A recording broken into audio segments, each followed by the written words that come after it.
Welcome back to the videos, guys. Today we're doing both lower ball joints on the front and both motor mounts on a early model Hyundai Azera.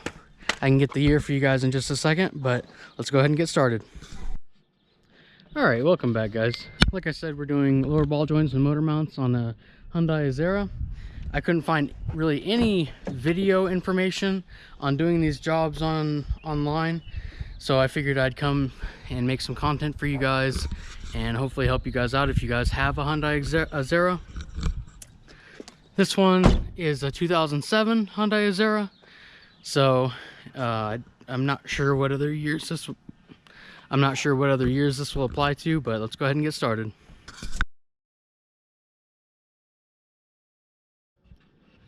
All right, so here we are with the wheel off. It's a 21mm for my specific lug nuts, but here's the lower ball joint right here. This one is actually bolted in. You can see right here, probably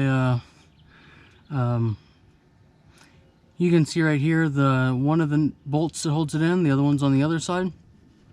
You want to start with your lower nut, the castle nut. Go ahead and start by taking your cotter pin out. And this guy is a 22mm. So I will get my breaker bar, break this guy free. I don't think I have enough room underneath this thing for my impact gun. I could lift it up a little higher, which I think I'm actually going to do just to make this easier for myself, but let's start with getting this castle nut off. Okay, I don't know how well you guys can see this, but now that you're under there, you can take a big, like a 5-pound hammer and hit right here on the lower control arm to kind of shock this ball joint free. And then once you've got that knocked a good couple times, I took my pickle fork and just put it right here in the bottom and separated that ball joint pretty easily. So now that that's out, now that the ball joint's out, we can take our jack, lift up on the rotor very carefully, and take out these two 17mm on each side, and we'll be good to swap out the new one.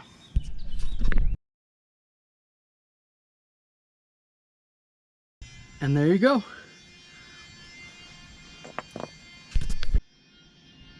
And the new one is the same, just reverse process. Some of the easiest ball joints you'll ever do, honestly. Screw them in there.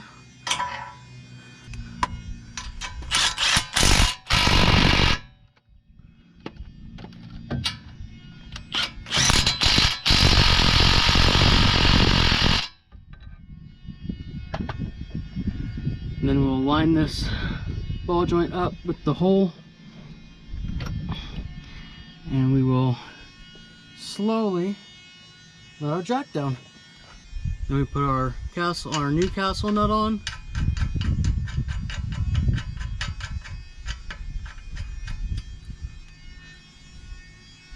We'll tighten that guy down. Not too much, but I'll just do it with the impact just because it's right here and it's convenient.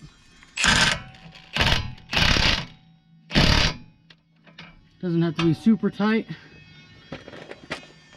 And we'll get our new cotter pin in there, and this side's good to go. All right, guys, that cotter pin's in. It's all tightened up, ready to put the wheel back on, and that side's done. The other side is exact same process. Very easy and straightforward. You don't need any crazy tools. You really don't even need impacts, but if you have them, it makes it that much easier. So let's go ahead and knock the other one out, and then we'll move on to the motor mounts, and I'll show you guys what that's all about. All right, now that the ball joints are done, we can move up here, or underneath, I should say. But right down in there, right there is your front motor mount. So let's get underneath it, see if we can access most all the bolts from underneath, because as you can see, it's a little crammed up here. But let's see if we can get underneath and access those bolts, and I'll tell you what sizes they are and how to get them off. All right, now that we're into the car, we can see the mount much better right up in here. Hopefully you guys can. It's pretty dark under here, but we can see the mount. All I did was take off this little plastic tray right here. It's about 5 or 6 little 10mm bolts. It gave me way better access. Then you're going to want to get a 14mm socket and ratchet, and then a 14mm wrench on the other side. There's a nut over here. So get your 14mm. Sorry, there was a wasp flying around me, so I had to get out from under the car. But yep, take your 14mm, pull this bolt out. If you have your jack underneath the engine holding it up with tension off of it, you should be able to pull that bolt out pretty easily. So let's get that bolt out, and then we'll work on the 3 mounting bolts that go from the bottom of the mount into this crossbar subframe thing here. And there's the wasp again. Okay boys, looks like the wasp is finally gone. So now we got the one that goes through it out. Now we need to work on getting the 3 on the top out. So there's one here, one on this side, and then one in the front. So I'm going to use just a flex head ratchet with a 14mm on it, and I'm going to get those 3 out. So let's knock those out and pull this old motor mount out. Okay, so after fighting with the front bolt on the motor mount for a little bit, I had to get to it with open end wrench just because of how close it is to the radiator fan shroud. So next time I recommend taking off the radiator fan first. It's just this little cowl piece held in with a couple pop clips, and then this plug right here just pops right out, and then there's 2 10mm, one right here and one directly on the other side. So let's go ahead and pull this fan out. Hopefully make our life a little bit easier. And seems like it might be held on at the bottom as well. So looks like there's another 10mm or something right down here. So let's get this fan out, and I'll tell you guys what else is holding it in. Okay, so this is kind of stupid design, but you do have 2 of these little tabs here. You just have to reach down and pull this little tab back and push the arm of the fan up.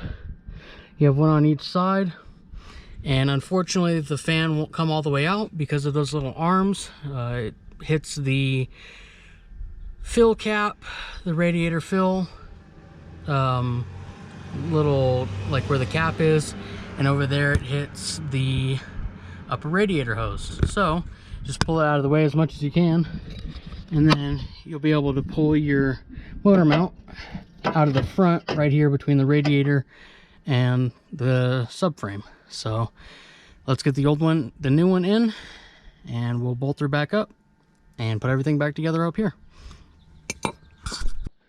Okay, so I decided to go ahead and knock out the bottom or the rear motor mount as well. So there's almost no information online on how to do that rear one. I'll show you guys it right now. It's this guy. Normally it has a little rubber cover over it, but I had to take it off to get it out. So there's 4 14mm that go through the subframe into the bottom here, and then 1 14mm bolt that goes through the mount into this bushing here. So once you get those out, what I did, I came up here up top and I just took the air box out of the way, a couple 10mm and a couple clips, just moved the whole air box out of the way, and I was actually able to reach down in here in this crevice down in the back and wiggle the motor mount up and out through this hole. So that's probably going to be your best bet instead of trying to get it out from underneath. I literally see no way that you'd be able to get it out from underneath without dropping the subframe. So this is going to be your best option. Again, this is the 3.8 liter engine, so this might work on some other models of Hyundai. I'm not sure exactly which ones, but if you have the 3.8 liter engine and an automatic transmission, this might be a similar process for you. So once I get the new one in, I'm going to drop it in right through here, wiggle it past all the wires, hoses, and everything like that. Drop it in right there, and I will show you guys kind of getting it back in position underneath, and then we will go from there. All right, well, hopefully you guys can see this, but it's a pain in the ass to line this thing back up. You have to make sure it's sitting the right way with your little nub or whatever balancer harmonic thing you call it up there at the top. You got to make sure that's facing toward the back, that guy. You gotta make sure that's facing toward the back, and then you gotta line up all your little 4 bolts down here. You also gotta line up your bolt that goes through and make sure you can get it all the way through your bracket there. And then you gotta tighten all these down, drop the transmission a little bit. Anyways, it's a pain in the butt, but it's done. Just gotta tighten all these bolts up and nuts, and we'll be done under here. We can put the airbox back on, and this job will be complete. All right, guys, just to kind of recap and close off this video. Today we did lower ball joints, front lower engine mount, and rear lower engine mount on a 2007 Hyundai Azera. Hopefully I made everything clear enough for you guys. Hopefully everything is visible enough when I go into the car and everything. I know it is pretty dark, but hopefully the camera picked it up. If not, hopefully I explained things well enough to where you guys can understand pretty much how to do the job. That rear engine mount really is a pain in the butt, but if you're, a skilled, relatively skilled mechanic, and you follow this video, then I'm sure you can get it done. The front one's not too bad, and those lower ball joints are super easy. So hopefully this video helped you guys. Again, it is for the Hyundai Azera with a 3.8 liter engine. It might be different for the other engines. So like I said, if this video helped you guys, definitely let me know down in the comments. I haven't seen any other videos covering this engine or these mounts, so hopefully some of you guys can get some use out of this video and the steps, and hopefully I made all the tools that you need clear enough and all that good stuff. So I really appreciate you guys watching. Hopefully this helped. If it does, leave a comment and a like, subscribe to the channel, and we'll see you guys in the next one. Peace.